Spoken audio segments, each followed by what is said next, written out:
Voici une petite vidéo qui présente le volcanisme et les bases pour comprendre comment se forme un volcan.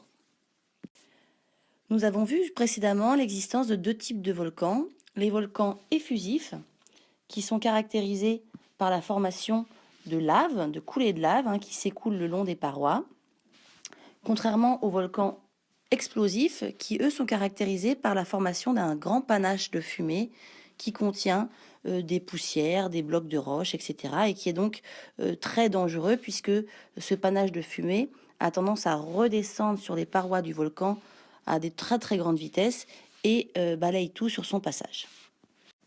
L'objectif de cette petite capsule vidéo est de comprendre comment se forme le volcan lui-même, c'est-à-dire la partie visible, externe du volcan, ce qu'on appelle donc l'édifice volcanique. Donc aussi bien dans le cas d'un volcan explosif que dans le cas d'un volcan effusif. Comment se forme ce volcan? Et on verra que c'est forcément lié à chaque éruption, puisqu'à chaque éruption, eh bien, du matériel volcanique va être rajouté et donc va permettre la construction de cet édifice volcanique au fur et à mesure des éruptions.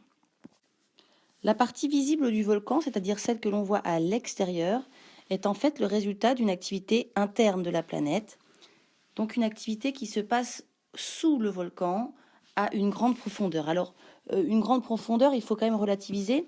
Le matériel magmatique, le matériel volcanique ne vient pas du noyau de la Terre comme on peut le penser, mais vient en général d'une profondeur qui se situe entre 100 à 300 km de profondeur.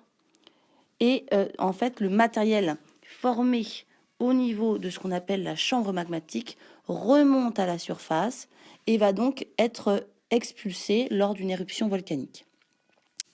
Alors à cette distance, entre 100 et 300 km, on va dire, nous sommes dans une couche de la Terre qu'on appelle la lithosphère.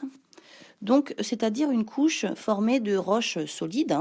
Lithos, ça vient du mot roche. On va voir qu'à cet endroit précis, là indiqué par cette petite étoile qui tourne, eh bien, se produit un phénomène un peu particulier et qui va donc être à l'origine des éruptions volcaniques. Alors, ici, nous allons comprendre ce qui se passe en profondeur. Donc, vous voyez qu'on est à peu près entre 100 et 200 km de profondeur. Donc, à cet endroit, la roche est donc solide. Nous sommes donc dans cette couche qu'on appelle la lithosphère. Et donc, en très grande profondeur, va se passer deux phénomènes essentiels, à savoir des pressions très importantes, puisque le fait d'être à une grande profondeur fait qu'il y a une grande pression, mais il y a également une température très élevée, puisque dès lors qu'on se rapproche du centre de la Terre, eh bien, la température augmente. Ces deux phénomènes confondus vont provoquer l'apparition en profondeur de roches fondues qui va fondre petit à petit, donc qui va passer d'un état solide à un état liquide. Et cette roche fondue porte un nom, c'est ce qu'on appelle le magma. Donc ce magma se forme en très grande profondeur et va donc créer à cet endroit-là une chambre qu'on appelle la chambre magmatique, c'est-à-dire une poche qui contient de la roche non plus solide, mais de la roche liquide. Alors ça n'est pas de l'eau, c'est une sorte de roche pâteuse, mais néanmoins suffisamment liquide pour pouvoir se déplacer et pouvoir être modelée. Au niveau de cette chambre, donc, eh bien, des pressions vont s'exercer sur les parois, ce qui peut avoir comme conséquence de former des fissures qui vont donc eh bien, permettre un lien entre la profondeur et la surface, puisque c'est par le biais de ces fissures, que le magma va pouvoir remonter pour enfin arriver en surface. Alors sur ce schéma, on comprend en fait quel est le moteur de cette remontée, parce que le magma remonte certes par des fissures, mais il va remonter parce que ce magma en fait est un mélange de roches en fusion et de gaz. C'est ce qui est représenté ici. Et effectivement, dans cette poche de roches en fusion, qu'on appelle d'ailleurs une chambre magmatique, Eh bien, dans cette poche, les nombreux gaz présents vont pousser la roche en fusion vers le haut, car comme tout gaz, ils vont essayer d'atteindre un niveau de pression plus faible. De ce fait, le magma va remonter par les différentes fissures formées. Alors sur son passage, puisque c'est une roche très très chaude, on est à presque plus de 1000 degrés de température, eh bien les fissures vont s'agrandir de plus en plus jusqu'à obtenir une taille assez importante. Et ce magma donc remonte par toutes les fissures formées jusqu'à la sortie. Et c'est là qu'on va commencer à parler d'un autre terme, d'un autre mot, puisque du magma qui sort, eh bien forcément, ça va libérer tous les gaz qui étaient présents à l'intérieur. Donc tous ces gaz vont être libérés dans l'atmosphère, vont être donc émis, libérés, vont pouvoir s'échapper. Et une fois que le magma a été libéré de ces gaz, eh bien ce qui s'écoule sur les pentes, on n'appelle plus ça du magma, mais on appelle ça de la lave. Car en fait, la lave en surface, c'est le magma qui a été débarrassé de tous les gaz qu'il contient. Du coup, bien évidemment, cette lave qui s'écoule sur les pentes du volcan, eh bien, va former une couche d'une certaine épaisseur, là que je représente en hachuré, donc plus ou moins épaisse en fonction de la quantité de lave qui s'écoule. Et cette lave qui sort à l'extérieur va se retrouver à une température telle qu'elle va se resolidifier. Donc on va avoir formation d'une nouvelle roche, donc on va appeler une roche volcanique. Et cette roche volcanique, vous le voyez, va augmenter l'épaisseur de l'édifice volcanique, puisque en fait ici on représente chaque petite couche qui apparaît ici représente finalement une éruption volcanique. Donc on retrouve ici les traces de 1, 2, 3 et 4 différentes éruptions, à laquelle s'ajoute la 5e qui a été représentée en bleu, hachuré, rouge. Donc finalement le volcan, à chaque éruption, devient de plus en plus haut, puisque de la roche est rajoutée, et devient également de plus en plus large. Lorsqu'une éruption a lieu, eh bien, la chambre magmatique se vide de son contenu.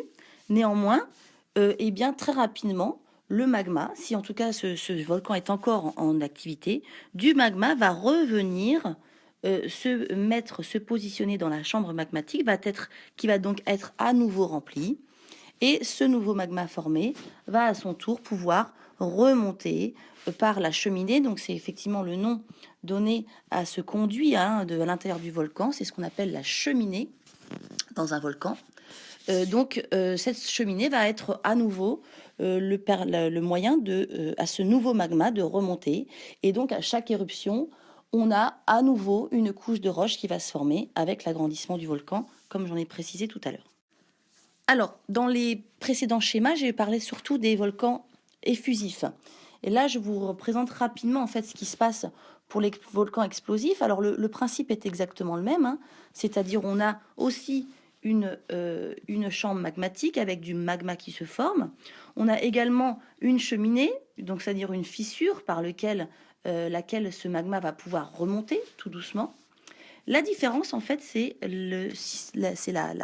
on va dire la composition de ce magma, qui est un magma très très épais, c'est-à-dire qui s'écoule très très doucement.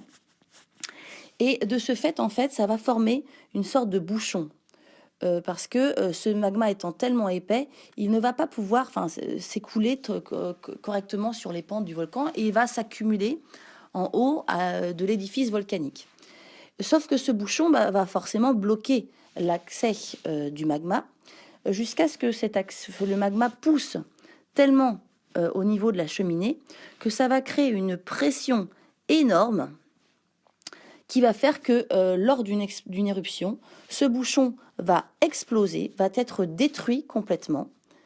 Et c'est donc le résultat des éruptions explosives, c'est-à-dire un ensemble de matériel à la fois des poussières, des gaz. Et du coup, à chaque éruption volcanique au niveau effusif, eh bien, on va avoir destruction du bouchon, émission de ces morceaux plus ou moins grands de roche, et avec un volcan au contraire qui, lui, va devenir de plus en plus petit à chaque éruption, puisque l'ensemble du haut de ce volcan va être détruit littéralement à chaque éruption volcanique.